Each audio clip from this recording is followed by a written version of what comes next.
उम्र कैद की सजा जारी है, लेकिन राम रहीम जेल से बाहर है।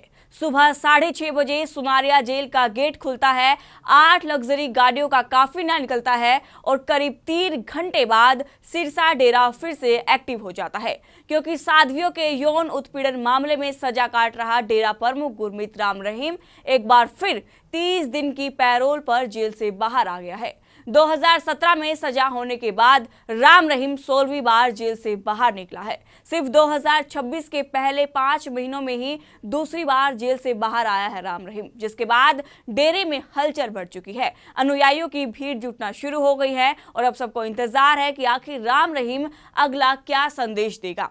आज जेल प्रशासन ने एहतियात बरतते हुए राम रहीम को सुबह जल्दी ही जेल से बाहर भेजा, ताकि भीड़ इकट्ठा ना हो पाए। सिरसा डेरे में राम रहीम के काफिले की एंट्री पिछले गेट से हुई। डेरा प्रमुख की सिरसा पहुंचने के बाद पुलिस प्रशासन अलर्ट मोड पर है। सुबह डेरे में संगत कम थी, लेकिन दिन चढ़ने के साथ ही ये भीड़ आगे बढ़ गई है।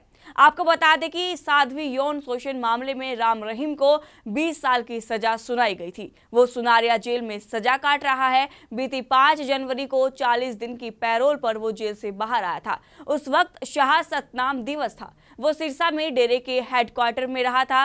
पहले भी जब वो जेल से बाहर आया है तो वो उत्तर प्रदेश के बागवत में गया है। डेरा के आश्रम में वो वहां पर रहा था। इससे पहले सिरसा पहुंचने के तुरंत बाद उन्होंने अपने फॉलोअर्स को एक वीडियो मैसेज जारी किया था, जिसमें उसने डेरा अधिकारियों द्वारा जारी किए गए निर्देशों का पालन करने के लिए कहा था। ऐसे में अब देखना होगा कि राम रहीम इस बार अपने अनुयायियों को क्या संदेश देता है। आपको क्या लगता है, इस वीडियो पर कमेंट करके जरूर बताइएगा और आपका इस वीडियो पर क्या कहना है ये भी बताइएगा।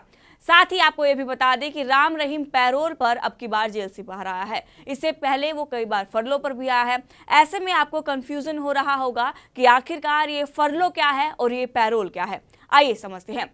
आपको बता दें कि पैरोल क्या होती है। अगर कैदी ने अपनी सजा का एक हिस्सा पूरा कर लिया है तो उसे पैरोल मिल सकती है। स्पेशल कंडीशन में कैदियों को पैरोल मिलती है, जैसे परिवार में किसी की डेथ हो गई है या फिर कोई बीमार है या किसी करीबी की शादी में जाना है या फिर कोई जरूरी काम है।